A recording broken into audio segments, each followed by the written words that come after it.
When the storm was coming in, it was going to come in as a 2, and we wasn't much worried about it. We've been through them before. Whenever there's a storm threatening the Gulf region, we follow the port conditions set by the United States Coast Guard. And it was set to whiskey during Hurricane Laura, which means that there are over 39 miles an hour winds expected within 72 hours. During that time, we opened up our facility as a safe harbor for vessels. We had over 57 vessels and 8 barges that took safe harbor here at the Port of Lake Charles. The day of the storm, it got into a 4, possibly a 5.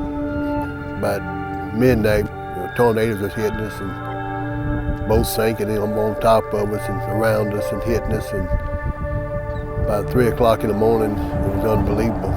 I mean, that's the worst experience of my life. Boats breaking loose, hitting us. I mean, it was something you couldn't even imagine. It was just a nightmare.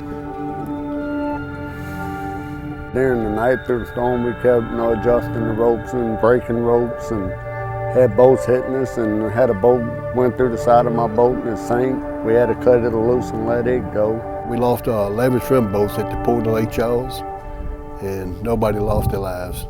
The day after the hurricane, I tried to make it back into Lake Charles. I couldn't get to my home, and then a few days later I was able to make it home. And when I got to the port and saw the devastation, I was amazed that no one was hurt or injured. They had some tore up boats. That's my life. I mean. So the Louisiana Sea Grant College program was contacted by the Baton Rouge Area Foundation and the Community Foundation of Southwest Louisiana to help implement a program so that donations made to those foundations to help the fishing community could actually be put in place. We were happy to work with Sea Grant and some of our other partners to try to bring together some resources from corporations and private donors alike to do all we could to bring as much of the fleet back as quickly as we could. Shrimping and fishing are so important to the livelihood here in South Louisiana, and we wanted to do all we could to help as much as we could. We try to do our best to make sure that we protect our industry and grow it. And that was one of the things that senior management looked at when we first got here, is to how do we assess the situation and in an immediate, safe manner get things back to at least operational. And that was one of the reasons we decided to fund this project of getting those boats out of the water, hopefully intact to where we can get them back in their fleet, operating, functioning, and working to distribute back to the community. We help connect the need of the community, which was very extensive in the fishing communities, both for the boats that sank, particularly at the Harbor Refuge in Lake Charles, housing, getting the docks up and operating, and a need that is so essential to getting the economic recovery of a rural community such as Cameron Parish back on its feet following a devastating storm such as Hurricane Laura. People like Kevin Savoy, who lives in the community, he knows the people, he's trusted by that fishing community, and so that trust factor was critically important in making sure that these foundation funds were put back to work in exact locations of where they could have the most impact. I found out that our bigger foundation was helping the fishermen. The boats got destroyed for the storms. So me and my brother, my son, and my nephew, we all went and seen Kevin Savoy, and he helped us fill all the paperwork out. They come down there and feed the fleet with some forms.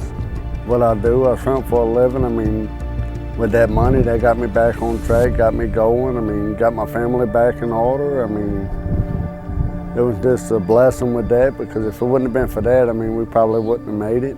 I just want to thank him. I mean, he sure helped us out a lot. So one of the most important elements of the success and effectiveness of our helping the fishing industry was a cooperation with the Port of Lake Charles.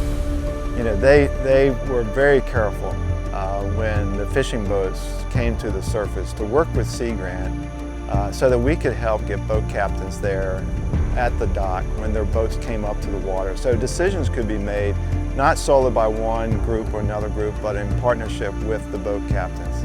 And that's really unique. A harbor refuge, it is debris. There are really strict restrictions on handling that debris, but taking the time to work with the fishing community on decisions related to that debris and the fate of the boats, whether they were scrap or whether we could try to put them back to use, was all because of the cooperation of the Port of Lake Charles, and we really appreciate them coming to the Sea Grant and us working together to help the fishing community.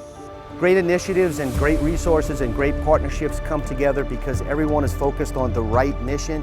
In this case, the coastal communities in Southwest Louisiana are so resilient. We've got hardworking people out there every day making a living off the sea.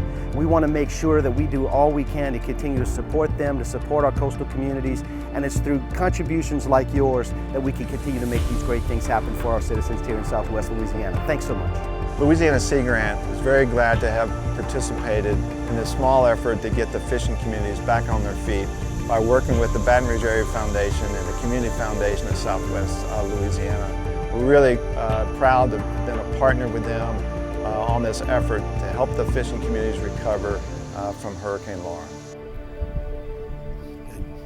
It helps out a lot when you got somebody that got your back.